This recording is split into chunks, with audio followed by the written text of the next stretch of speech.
Pudesse fazer uma história para o pessoal colocar na cabeça deles e fazer um vídeo mental de como acontece o assassinato. Se vocês pudessem contar assim, agora na linha do tempo, então. Esses caras combinam, pegam esse carro só pra... A gente falou tudo fora da ordem, agora tentando colocar na ordem com o que a gente já sabe. Pode ir. Vamos lá. O que se tem, então? O carro Cobalt estava já preparado, então era um carro clonado, preparado.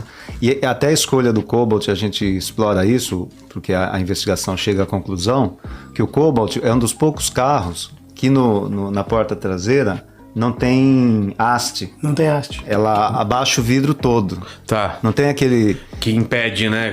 Então teria mais espaço. Entendi. Para fazer a movimentação. Faz sentido. Então, o que se sabe? O carro Cobalt estaria estacionado na rua atrás do Vivendas da Barra, atrás do condomínio. E naquele dia, o que acontece? Por volta das 5 horas, o Elcio chega no condomínio Vivendas da Barra, se anuncia, 5h10, ele se anuncia na portaria, entra no condomínio, encontra o Lessa já na garagem, já pronto para sair, deixa o carro, o Elcio deixa o carro dele na casa do Lessa, entra na Range Rover do Lessa e os dois saem do condomínio, entre 5 e 6 horas, saem do condomínio, dão uma volta e encontram o Cobalt. Desce do carro e pega o Cobalt, ok? Sai por ali, se você pegar o caminho, volta para Lúcio Costa, volta para a Avenida da Praia, vai até o começo da praia, aí sim pega a estrada do Itaiangá, cruza o Alto da Boa Vista, chega na Tijuca. Da Tijuca vai para o centro e para ali na Rua dos Inválidos, em frente à Casa das Pretas. Ficam 2 horas ali, esperando. Quando a Marielle sai, eles começam a perseguição e vão matar. Isso leva uns 10 minutos, né? Eles saem... A perseguição? Eles saem em torno de 9h04 e quando eles atiram, as testemunhas que estão lá dizem que no relógio marcava 21h14. 14, então, 13. É mais ou menos isso. Tá. Dali, e isso o Genitão coloca muito bem, o crime é tão preparado que ele tem certeza de que ele acertou. Não tem dúvida. E se você pega os dados da perícia, você imagina que no carro, alguém em movimento, existe uma discussão, alguns colocaram 13, mas a gente apurou que eram 14 disparos. Dos 14 disparos, a grande maioria pegou num espaço pequenininho, que é aquele vidro traseiro do carro. Então, a Marielle está aqui dentro do carro. Tá. Existe a porta, o vidro, a haste e aquele vidrinho pequenininho. Dos 14 tiros, a grande maioria pegou naquele espacinho do vidro, que é onde está a cabeça dela. Então é alguém que consegue um carro em movimento, com uma submetralhadora, acertar o alvo com muita precisão.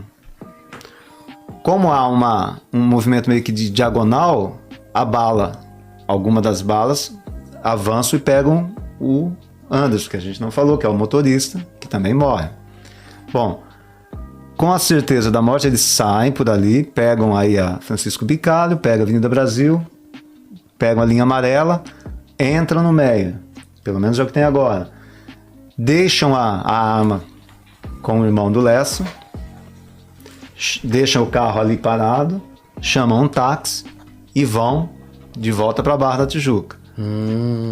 E nessa volta na Barra da Tijuca, vão onde está o carro do Lessa, pessoal dele, que está atrás do Vivendas. Sim. Pega o carro, saem dali e vão para o Olegário Maciel, onde está tendo o jogo do Flamengo e Emelec. E aí eles ficam, assistem o jogo, ficam até altas horas, saem dali, os dois, então, o Elcio e o Lessa, saem no carro do Lessa, voltam ao Vivendas da Barra, o condomínio, o Elcio pega o carro dele e vai para casa. E o Lessa ainda, há registro de que ele ainda saiu e ficou ali na orla, nos quiosques da orla. Então, mais ou menos essa Cronologia. A cronologia, né? Putz, agora pra mim ficou perfeito entender tudo o que aconteceu. E é interessante o tempo das coisas, né? Quanto? Quando você pega tudo isso e vai marcando quantos minutos Exato. daqui e ali e tal. Vai batendo. E a escolha, a gente chegou a comentar. Quando você vai pelo Alto da Boa Vista, você não está com pressa. Não. Então, a gente percebe na investigação que eles tinham controle do tempo. Vamos ver se a gente coloca agora, nesse momento aí, o pessoal prepara depois esse mapinha de todo o trajeto aí. Eles tinham um controle do tempo, eles sabiam do evento, então assim, eles estão tranquilos. Então essa dinâmica toda, e aí você junta, isso me chama a atenção porque é a maneira como a pessoa, imagine, ele vai cometer um crime, ele está se preparando para aquilo, como é que ele toma os cuidados, né?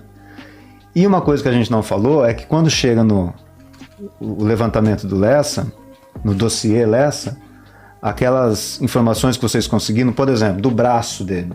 É uma coisa interessante. O quê? Quando o carro está estacionado em frente à Rua dos Inválidos, tem um momento, é questão de segundo, que quem está no banco de trás coloca o braço assim, dá uma esticada no braço. Mas é pouco tempo. Sim. A polícia, junto com o Ministério Público, eles conseguem pegar e aproximar e tentar ver como que é o braço. E identifica o formato do braço e a questão de que é um braço tatuado. Tatuado. Que é um braço tatuado. Então já tem uma informação. É uma pessoa grande, branco, tatuado. Forte, tatuado. E aí, quando eles estão na busca levantando, aí já quebrou da a telemática do Lessa, já pesquisas de Google. Levantou vídeos dele, então tem vídeo dele atirando no stand. Sim. E aí olha o braço dele, é compatível. Entendi. Aquele braço. A história do manguito, que é aquela... não é uma luva, aquele pano que jogadores de basquete às vezes usam para cobrir. Se tem a ideia de que algumas testemunhas vão dizer, não, a pessoa era negra porque viu o braço. E aí se descobre uma foto dele com um manguito, antes do crime. Ele testando. O que dá a impressão de um braço. Nossa, negro. tem isso, se você põe uma luva preta com manguito, o braço... E toca ninja. Toca ninja.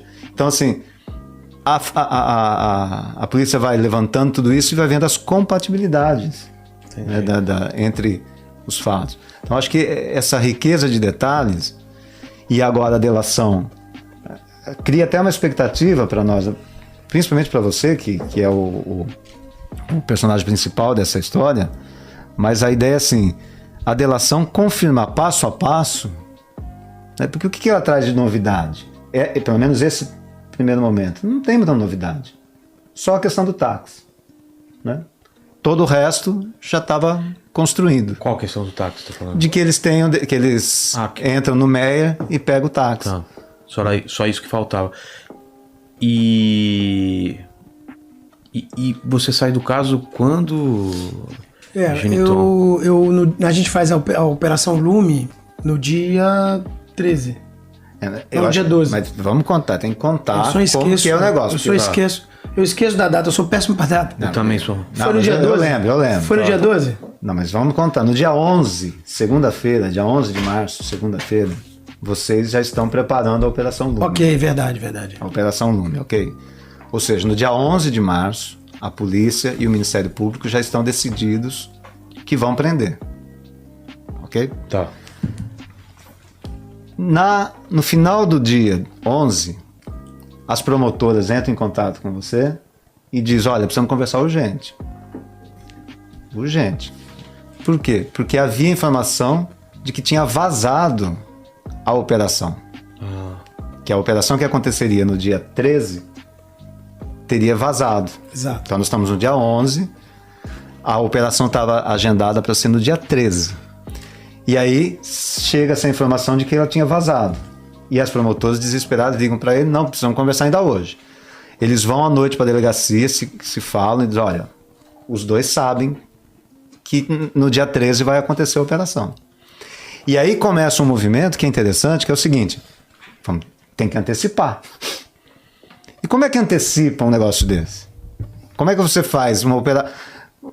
para chamar a equipe, para se preparar. A questão de busca e apreensão, tem que preparar os kits de busca e apreensão. Dá um trabalho. Para toda essa correria, no dia 11, eles entram à madrugada preparando e dizem assim, vai ser no dia 12. Vamos antecipar em 24 horas. Então, o vazamento obriga que eles corram. Eles vão para casa e nem dormem, eles só vão tomar banho e voltam. Sim. E aí é uma coisa interessante que eu admiro isso, que eu acho que é o instinto que o policial acaba tendo. É a mágica. Né? Sexto sentido, o faro, É o faro. Faro. Está marcado o seguinte, o Elcio, eles sabem que o Elcio sai todo dia antes das 5 da manhã para ir trabalhar. Então eles dizem, olha, o alvo Elcio, nós vamos parar. Ele morava na rua no Engenho de Dentro, nós vamos parar uma equipe numa esquina, uma equipe na outra, 4 horas da manhã estamos lá. Quando ele for sair por volta das 5, nós vamos dar voz de prisão. Ok. Então um alvo já estava definida a estratégia. No caso do Lessa, como ele morava num condomínio, não dava para fazer a mesma coisa. Ia ter que cumprir o quê? 6 da manhã, que é o que a lei diz. Tem que esperar 6 da manhã para a gente poder entrar. Né? A lei diz que tem que ser no dia e se convencionou que o dia começa às 6 da manhã. E aí, veja só, 6 da manhã, o Geniton tá indo para a delegacia e alguma coisa diz para ele assim... Não, isso é 4 da manhã. 6 da manhã está programado. Tá 4 da manhã para 6... Não, é 3 e pouco da manhã. 3 e pouco da manhã, eu tô indo pra delegacia pra organizar... Para começar a operação. Tá. 6 da manhã é o planejamento. Olha, 6 da manhã nós vamos estar na frente do condomínio para entrar na casa do Lessa. Ok. Ele, ao invés de ir para a delegacia direto, ele passa em frente ao condomínio. Passa em frente ao condomínio. 3 e pouco da manhã, passa em frente. Olha pro condomínio, eles... Tudo quieto, tudo... E aí que entra o negócio. Tem alguma coisa errada. Se a informação vazou, eu imagino, né? Se a informação vazou, ele não vai esperar 6 horas. Ele não vai esperar até às 6 porque ele sabe que a polícia vai chegar às 6. Não é isso? Claro. E ele chega na delegacia e diz... A equipe já chegou? Já. Então vai agora. Agora pra lá. 3 horas da manhã, 4 horas da manhã? 4 da manhã a equipe tava lá em frente ao Vivendas. A equipe fica no Vivendas de Tocaia, ali pronto. Antes das 5 da manhã, entre 4 e 5, o Lessa sai de casa. Se fosse às 6, perdia. Se fosse às 6, já era. Por quê? Porque entre 4 e 5 ele sai. E aí uma outra coisa. No carnaval, eles tinham monitorado o Lessa lá em Angra. Até com drone. Porra. Pra saber, o Lessa tinha alugado uma casa, ou tinha uma casa em Angra. O Elcio passou o carnaval com ele. E eles tinham uma equipe monitorando tudo isso. Então, com drone, eles passeando de lancha e tal, eles estavam monitorando. E viram o carro que o Lessa tinha comprado, que era um Infiniti branco. Ele tinha trocado o carro. Ele não era mais a Range Rover Evoque, era um Infiniti branco. Então ele tinha mudado de carro ali, naquele período. Então não é um carro comum, né? E aí quando eles mandam a equipe para a frente do Vivendas da Barra, os policiais que estão na equipe foram policiais que participaram da campana em Angra. Então eles, quando viram o carro Infiniti chegando na cancela, falaram, é ele. Porque também, se não se a equipe não sabe que ele trocou de carro, que ele trocou de carro, passa batido. Então, é uma série de coisas que acontecem que poderia ter dado errado. É a mágica. Que é o instinto de dizer, não, antecipa. Mas por quê? Antecipa. E se não antecipa... A gente perde. Perde, porque ele tinha saído... 4 horas da manhã. 4 horas da manhã. Com dinheiro, arma... Dinheiro vivo e arma. Pô, qual que era o objetivo? Imagina se nós não tivéssemos conseguido prendê-lo. Cara, vai saber pra onde ele ia fugir, por onde, será? Imagina se a gente não prende. Na verdade, o Carlos lembrou bem, nós estávamos sendo investigados. A Polícia Federal instaurou um inquérito para investigar a investigação. Você imagina, então, uma investigação aberta para me investigar e a gente antecipa a operação e ele foge. Nossa. Eu tô preso. Suspeitíssimo, né? Eu tô preso. Eu estaria preso hoje, minha equipe toda presa. A história seria outra e nós não estaremos aqui conversando. Verdade. Meu, é um detalhe, imagina essa pressão e eu não sei, eu passei em frente, eu me senti mal, assim. Falei, poxa, e se ele tivesse arrumando? Eu imaginei ele se arrumando, sabe? Ele colocando roupa na mala, ele pegando as coisas, entrando no carro e saindo. Aí cheguei lá falando, manda agora. E foi o que salvou esse trabalho. A prisão dele efetivada nessa antecipação. Quer dizer, porque ele é pego justamente nesse período. Na antecipação. Na antecipação. Olha só. Se antecipa do dia 13 para o dia 12, por conta que se descobre que a informação tinha vazado. E ele tinha conhecimento que antecipou, né? Sim. Porque senão ele não teria saído 4 horas da manhã de casa se ele não soubesse. E aí, quem vaza essas coisas? Ah, meu amigo. Aí, pra saber, é outra coisa, né?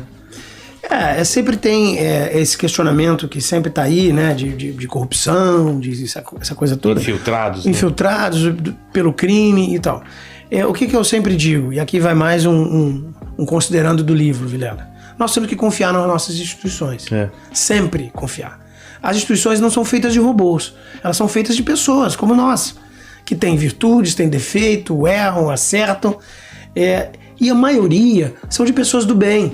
São pessoas que abraçaram uma carreira, que gostam do que fazem e fazem o bem.